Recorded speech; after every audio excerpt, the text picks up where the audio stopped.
Welcome back to today's episode of Words of the Wise. Today I have Chief Bonney from Prescott PD in Arizona, almost 28 years experience in law enforcement and almost 5 years as Chief of Police. Welcome to the show, Chief Bonney. Thank you for being here.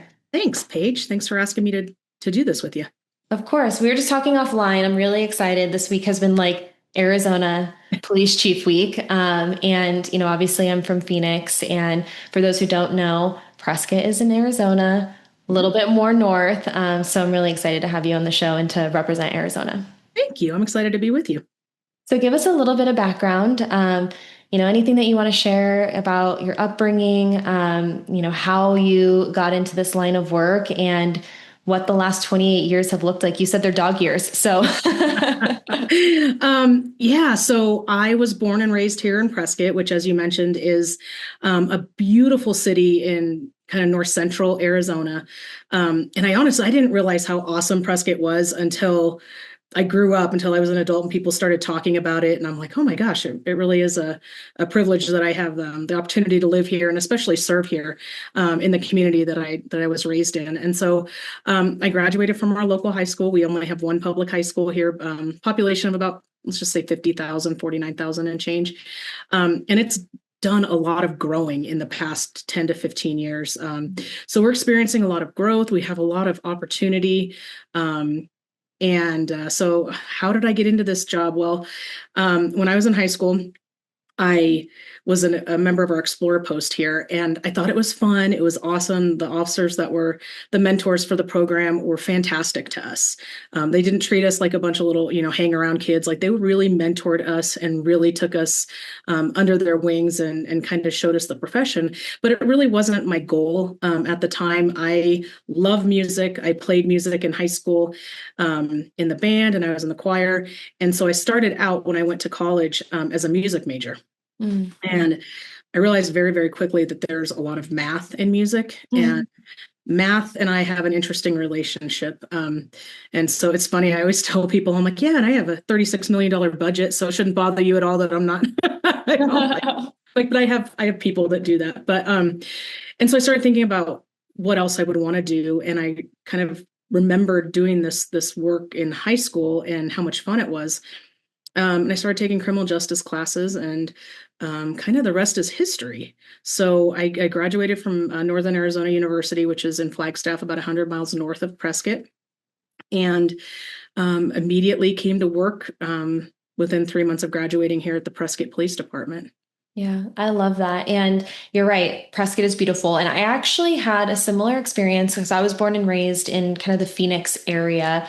And when I was 21, I was like, I got to get out of here. Like I had taken everything for granted. I was like, I don't like it here. It's just dirt and I was like, I got to get out. And so I moved to Chicago for 3 years. And when I came back and I was older and maybe a little bit more wiser, I would hope, I had a new appreciation for Arizona, but Prescott, everyone talks about moving there. Everyone I talk to, because they don't want the heat of, the Phoenix Valley area. And so everyone wants to move to Prescott or Flagstaff or Sedona, places that are maybe a little bit more north. So I love that story. What instrument did you play in band? Well, I played the flute, but then there were too many people that played the flute. So my freshman year, the band director said, hey, you 5 or 7, however many there were of us, you guys are going to be the new drum line. So Oh, I played the flute during concert season, and then I played the drums during marching band season. that's So so I'm a cool. total music nerd. I loved it and had such a good time.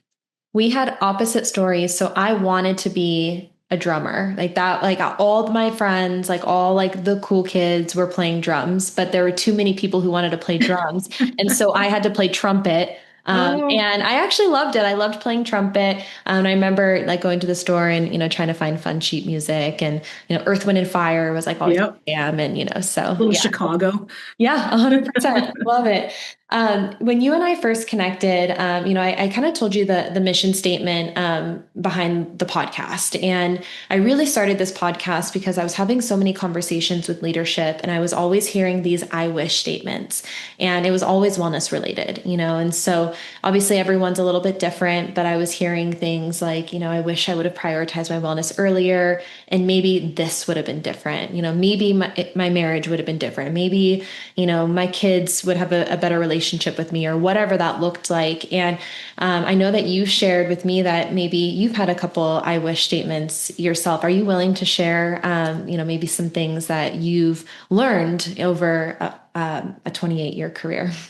Yeah, I mean, there's so many, but when it comes to wellness in particular, Mm, I will say I wish I had taken it seriously sooner. mm, Um, and I wish that when I started, I think a lot about, my experience when I started in this profession and what I want our new officers and new team members to experience. I wish that when I had started, the focus had been on wellness. I don't know if I told you the story, Paige, but so one of the first shifts that I was assigned was as a graveyard officer, and it was a ton of fun. We had a ton of fun doing that. But I went to one of my senior officers during that time, and I'm 23, 24 years old at the time, and I went to him and I said, I can't sleep. I'm mm. having trouble sleeping during the day. And I said, what do you recommend? And remember, this was, almost 30 years ago. And he said, hey, 2 Benadryl and a beer. Did I tell you this when we talked? This is Yeah, so I think you did mention that. and I'm like, okay. So I mean, for a long time, that was my if I was working graveyards, um, that's what I would do because it works. Well, obviously it's chemistry, right? You've got the Benadryl, the diphenhydramine, and then toss them back a light beer. But we just didn't think about things the same ways we do now. Yeah. And so I think about people who I've served with over the years who have struggled with health, struggled with addiction, struggled with relationships, struggled to stay in the job or serve the way that they intended to serve when they began this career. And I just think about if we had the resources then for people that we do now and the focus on taking care of them the way that we do now, there's so many things that could have been different, not only for me, um, but for so many people that I know and care about and that I've seen struggle throughout the years. Yeah. And I think, I've said this before, but I have a lot of respect for you guys because you did grow up in that environment and now you're in leadership positions where you have the opportunity to make a change and to have these conversations and to say, hey, like we maybe didn't know what we didn't know back then, and it wasn't something that was a focus, but now we know better. And so we're going to do better and we're going to have these conversations that are healthier and we're going to point you in the direction of healthier resources that can help you sleep rather than 2 Benadryl and a beer, and so I think that you guys have such a great opportunity to take some of those hardships and things that maybe were challenges for you and turn them into learning opportunities and growth opportunities for the next generation. I don't know if you're experiencing this or not, because I know every agency is different. Everyone experiences different things. But what I find to be really interesting right now is it seems to me that the younger generation is more open and receptive to these things because it is a part of the conversation. They're being exposed to these things earlier and earlier. I know some departments are, introducing as early as pre-academy, academy, and then, continuing the conversation once they graduate and they go in service. But I was doing a roll call like briefing training, and this was not in Arizona; it was another state, and we were talking about the why when it comes to wellness and why it's important. And obviously, it's going to be different for everybody. Everyone has different life circumstances, and they're at different phases in their career. And there was a guy in the back, and he kind of like I could tell he kind of like made a joke to his buddy, and kind of like elbowed him. And I was like, hey, like, do you want to share your why? And he looked at me like white as a ghost, like, oh no, like she saw me. Yeah. And he was young. He was probably, if I had to guess, like mid-20s, like super young. And he was like, "Oh, no, no, I'm really young. I don't have to worry about that stuff right now." And the more conversations I have, it seems to me like maybe when you are young and you feel like you don't need it, then you don't take advantage of it. And so, what are you seeing, and how are you encouraging people at all areas and phases of their career to take action and be more proactive when it comes to their own wellness? So I agree with you. I mean, I think the newer officers and newer team members that we have coming in definitely have a different mindset when it comes to wellness, whether it's physical, emotional, spiritual, or mental. Mhm. And I see that every day when I talk to them. And so we at this department have been just intentional about talking about it regularly and Mm. intentional about asking them what they need and then providing um, as best we can what they need in order to be successful, not only in their careers, but as importantly, in their personal lives. And so just having those ongoing conversations, I think modeling it is important as well. When we learn about these new like modalities and different programs that are available, and participating alongside them, I think is really important.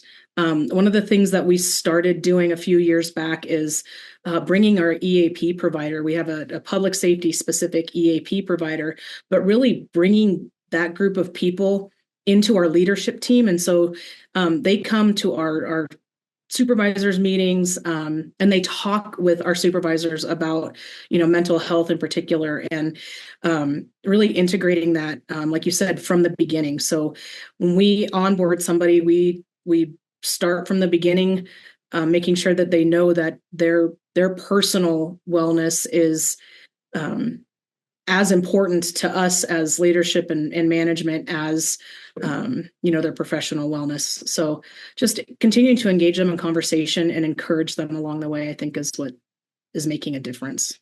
Yeah. So modeling the behavior, but also consistent reinforcement. Absolutely.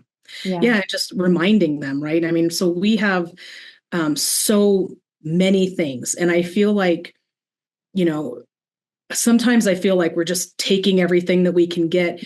But I really try to remind myself that what works for me, what works for somebody else might not work for a whole other person. And so what I try to focus on, and as we build out these programs, is that, trying to have something for everybody. And whether that's a chaplain's program, or whether that's, gym memberships, or whether it is that public safety specific EAP, so that when somebody needs it or when they want to take advantage of it, there's something there that kind of speaks to them and that they'll take on.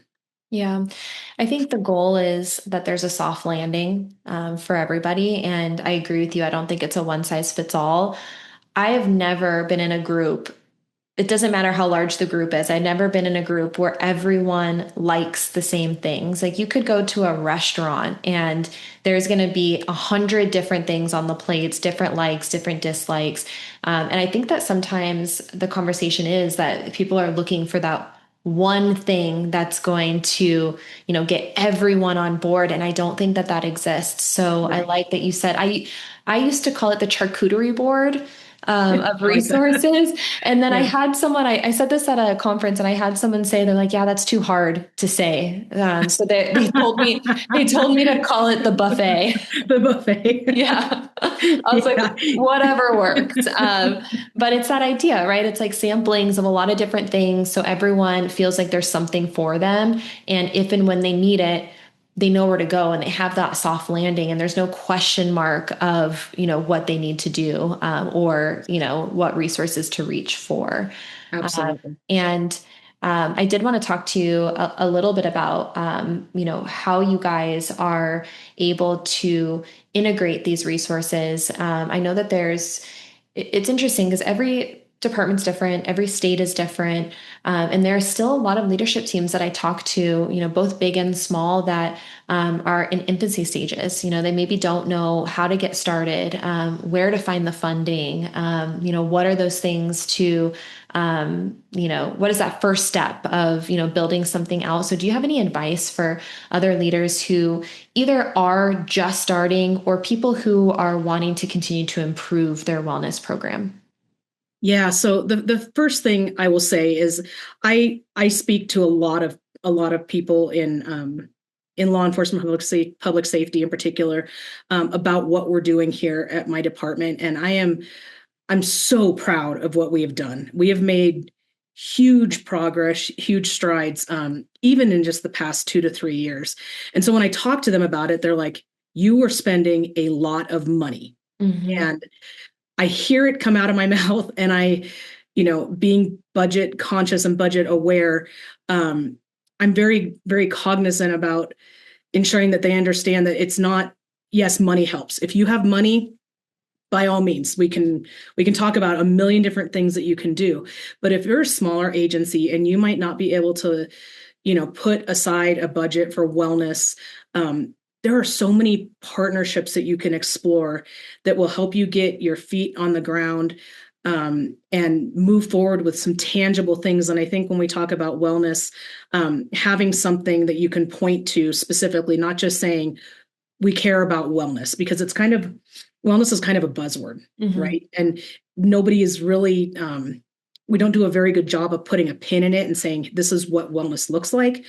Um, but there are a lot of partnerships that you can explore, a lot of grant opportunities.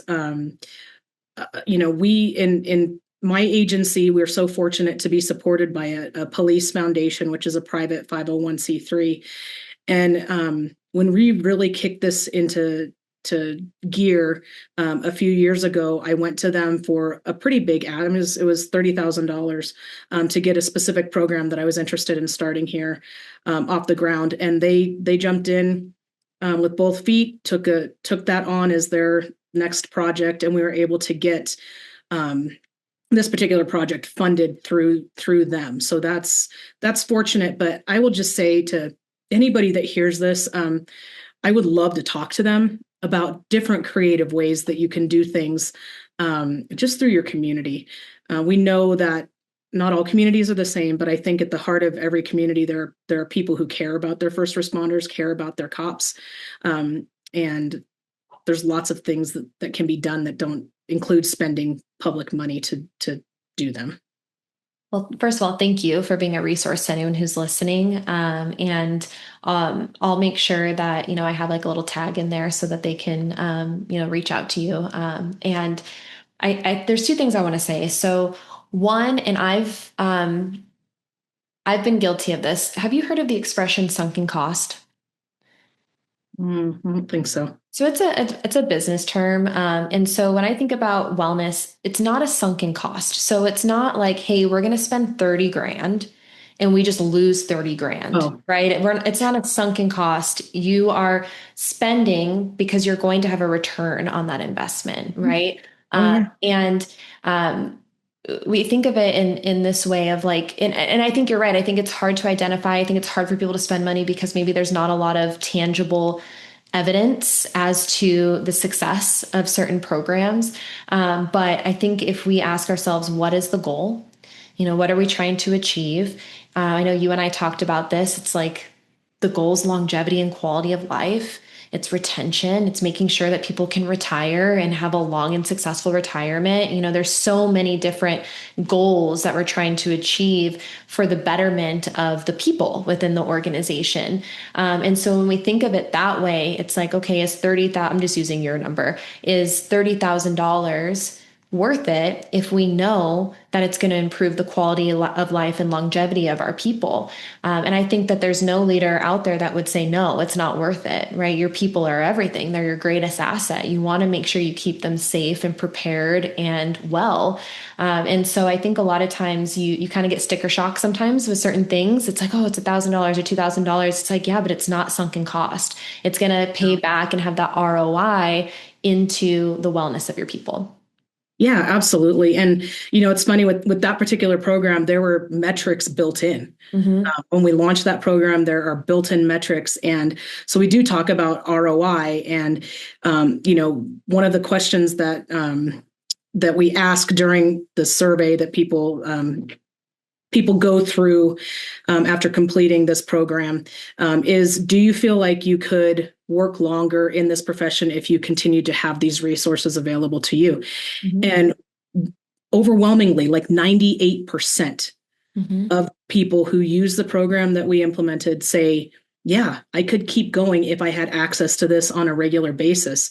And so when I look at the cost of a patrol car, for example, like Hmm. right now we're sitting at $115,000 for one patrol car. Hmm. Um, that's a lot of money, but a couple $1,000s to retain somebody, so I don't have to hire another person, I don't have to train another person, to retain the talent that we have and do it for the right reasons, is huge. So yeah, there is a human capital is important, and taking care of them is important, but there is, if you wanted to quantify it, there's definitely some ways to do that. Yeah.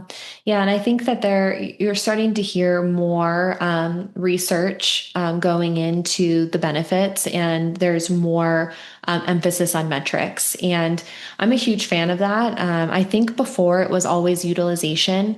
And I have said this for years. I'm like, utilization is important, but we have to raise the bar and we have to understand outcome and impact metrics. If people are using it, it's not helping them, it's not successful. So for you to have metrics that say, yes, this is helping me. Yes, this is going to create retention for me in this career.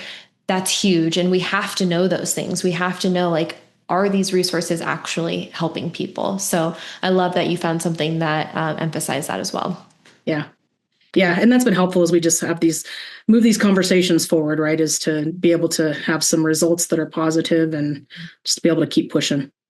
Yeah, and I know I was speaking with another chief the other day, and they were saying that they work for a university and they're doing like extensive studies on some of these things that are like science backed, and so there are a lot of people that I think are really deep diving into some of these different therapies and resources and trying to understand, what is the long term impact of these, and so I think that as we continue the conversation and as we continue to see wellness progress, we're going to start to see more and more, scientific data that supports some of these things too. Absolutely. Did you think, just kind of question mark, because I have my own experience with this, but did you think 28 years ago that we'd be sitting here today talking about all of the things that you guys are doing today in wellness? No, no, for reference, in fact, I was thinking about it this morning in preparation for this. Um, our wellness program used to be, when you were involved in a critical incident, you would have to see a psychologist before you returned, Mhm. and they would clear you. We still do some of that for some things, but that was it. Um, Sometimes we would have like a critical incident debrief, but not usually. And it the progress that our profession has made towards that is so awesome to see. Yeah. So yeah, I never in a million years thought that I would be, um, leading an organization that has two cold plunges.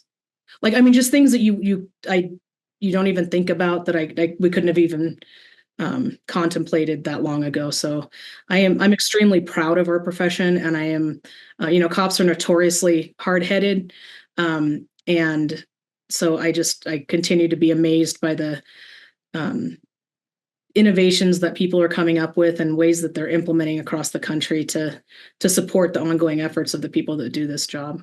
Yeah, I agree. So I started in this wellness space almost 9 years ago, and I've shared this a few times, but I love the story because to me, I think it shows even in the past 9 years, how far we've come. But I remember stepping foot into the academy. I started in an academy setting. And I was a volunteer, did not get paid to be there. And I had multiple people come up to me and they're like, this is not a part of our culture. It never will be. Like we want to set expectations. I think they had the best intentions in mind. I don't think that they were trying to be like mean or rude or anything like that. But I think that they were genuinely just trying to say like, hey, don't get your hopes up that this will ever turn into anything more than, a free volunteer gig, because cops don't do this. And they're like, this isn't a part of our culture. And, but if you want to do it for free, we won't say no, And so that Right. was kind of, how I started. And I was like, okay, cool. Like, let's see where it goes, and now fast forward 9 years and it is a part of the culture. It very much is a part of the culture. And you'd be hard pressed to see an agency that's not at least having a conversation about wellness and how they can improve. And so I think I'm really excited to see what the future looks like. And I'm curious what you think the future looks like, or maybe some of the things that you guys, are trying to accomplish in the next few years. Oh boy, I think the future is going to be brighter.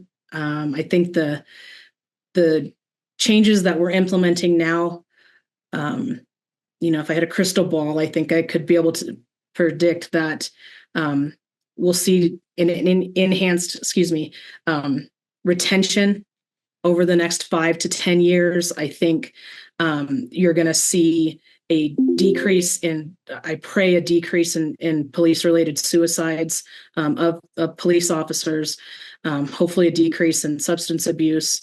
I think we're actually moving the needle, Mm. which is really, really important, right? That we talked about the metrics, but I think as a culture, you mentioned that we're getting so much better about talking about it and then doing something.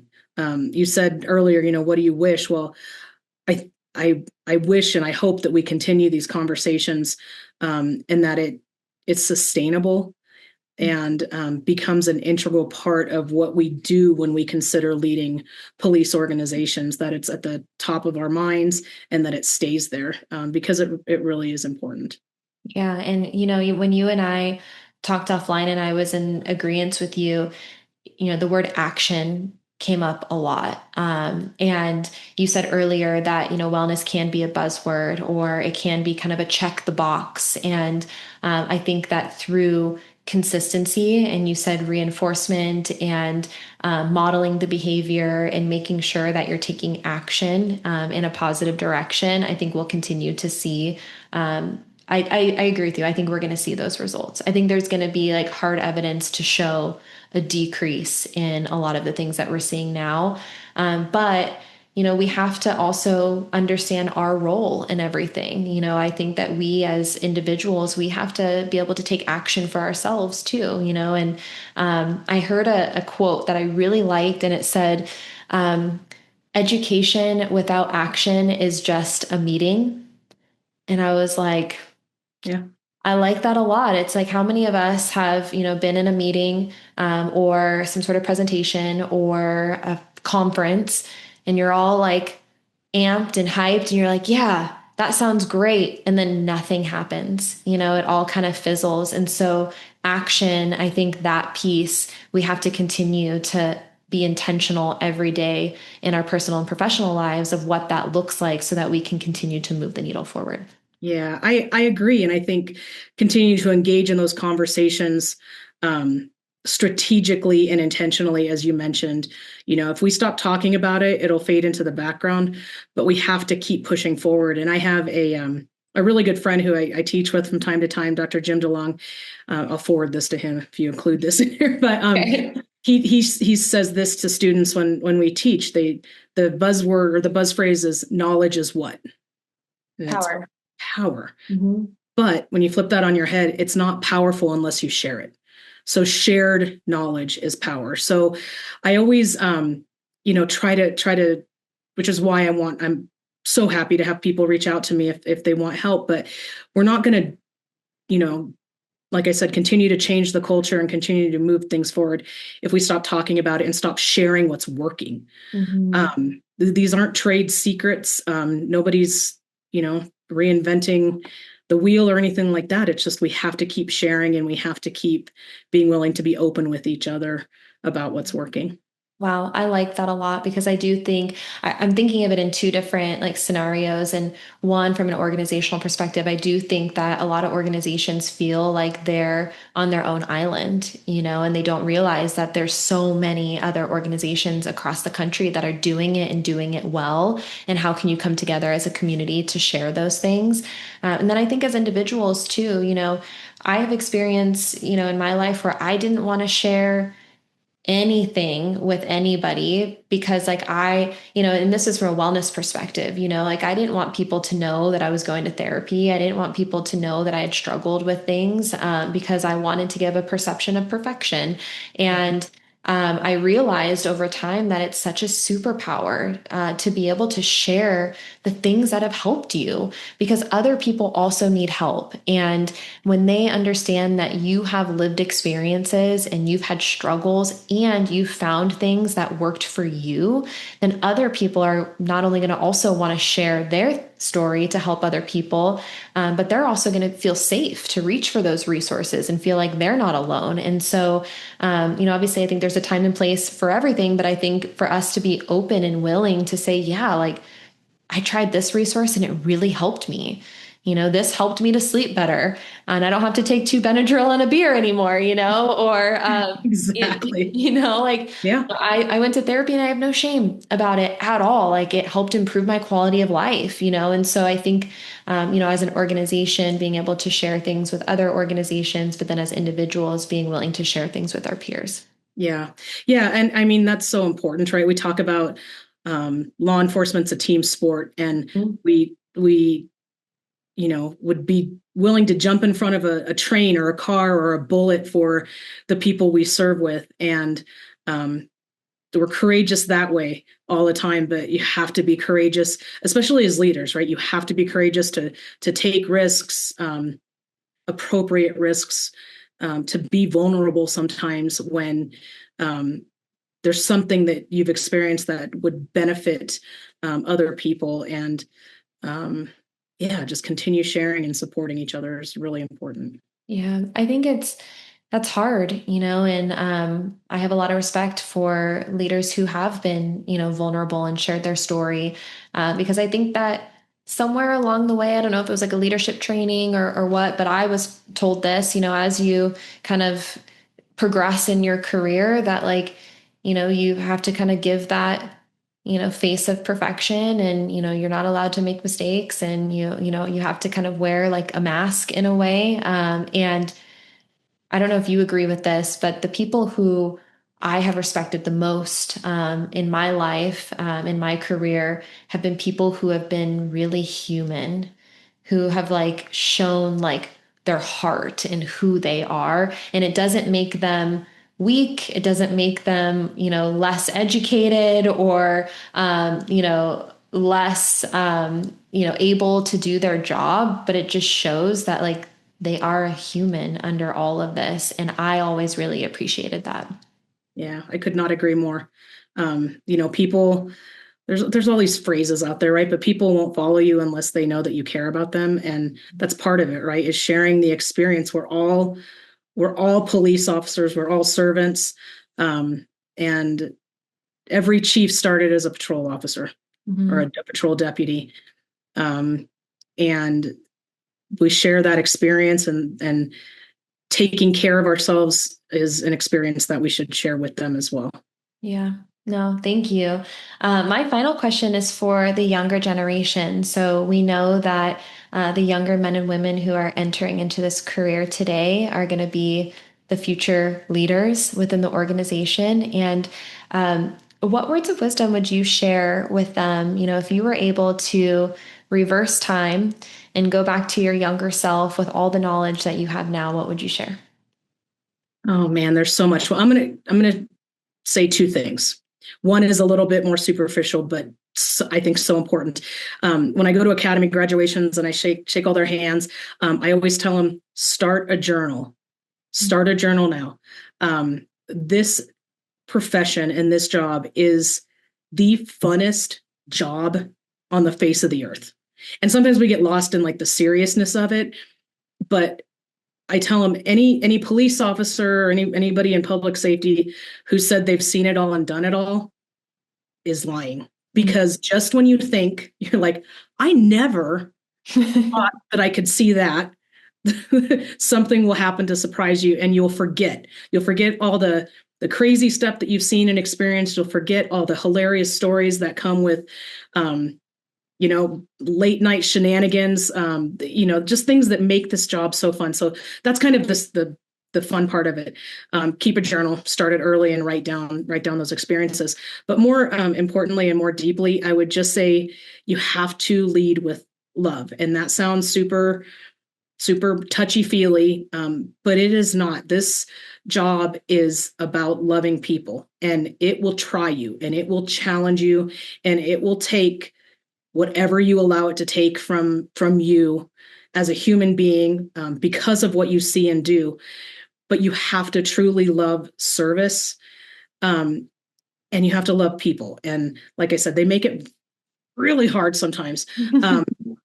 But as I progressed as a leader, that's just the one thing that I've kind of kept close is, loving taking care of people and loving serving people, whether it's, from the very ground level to management and leadership. It doesn't make you weak. Kindness is not weakness. But you have to maintain, that humility, that willingness to learn and grow, but you have to always do it with love and compassion. Wow. I love those words of wisdom. Thank you so much for your time. I really enjoyed this conversation. Thank you. Yeah, me too. Thank you. Today. Thank you.